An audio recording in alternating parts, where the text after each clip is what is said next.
रात के 11:30 बज चुके थे। निखिल रोज की तरह अपने लैपटॉप में गेम खेल रहा था।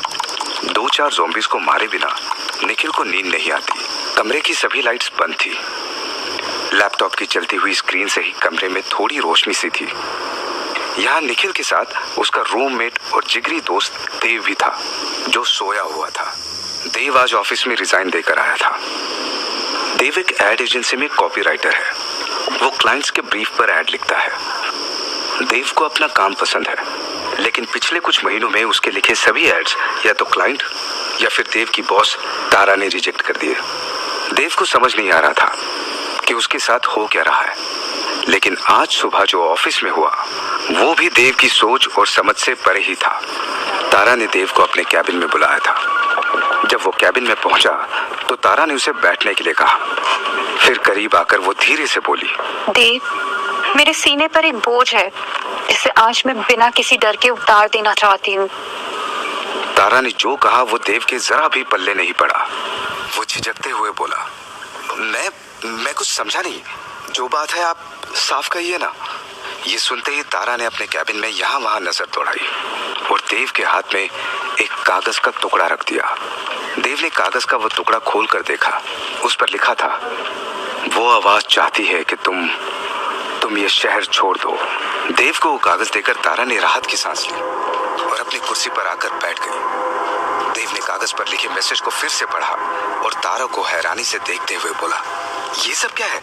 ये कौन सी आवाजें हैं जो चाहती है कि मैं शहर छोड़ दूं? इस पर तारा ने कहा, मुझे नहीं पता वो कौन है। वो कोई इंसान नहीं है, बस एक आवाज है, बस एक आवाज।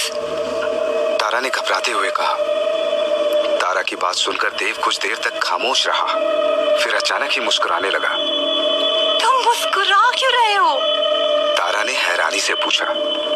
तभी देव ने कागज का वो टुकड़ा टेबल पर रखते हुए कहा, आप मेरे साथ प्रैंक कर रही है ना? कल मेरा जन्मदिन है, इसलिए आज आप मेरे साथ ये प्रैंक कर रही है ना? जैसे लास्ट ईयर आपने विवेक के बर्थडे पर किया था। खुद भूत बनकर उसे डरा दिया था आपने, और आज इस कागज पर ये सब लिखकर मुझे डराना चाहती हैं। लेकिन मैं डरने वाला नहीं हूँ। मैं बहुत स्ट्रांग हूँ। मैं किसी से नहीं डरता। देव, मैं कोई प्रैंक नहीं कर रही। I am serious. तारा ने एकदम सीरियस टोन में कहा। फिर वो आगे बोली, ये सब कुछ महीनों पहले ही शुरू हुआ था। एक सुबह मैं उठी और मुझे एक औरत की आवाज आने लगी। मैं हर वक्त उसे अपने आसपास फील कर सकती हूँ। उसी के कहने पर मैंने तुम्हारे लिखे सभी एड्स को रिजेक्ट किया। वो चाहती है कि तुम यहाँ से चले जाओ। आप कुछ भी कहेंगी और मैं मान लूंगा, देव थपक से बोला। तभी तारा ने गुस्से में कहा, तुम्हें मानना पड़ेगा। सुना तुमने? मानना पड़ेगा तुम्हें। इतना कहकर तारा ने खुद को शांत किया और फिर भर आए गले से बोली, उसने मुझे धमकी दी है देव, वो मेरी बेटी को।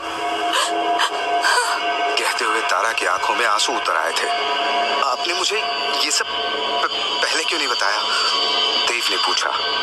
मुझे समझ नहीं आ रहा था कि ये सब तुमसे कैसे कहूँ। ये बात ही इतनी अजीब है कि कोई भी इस पर यकीन नहीं करेगा।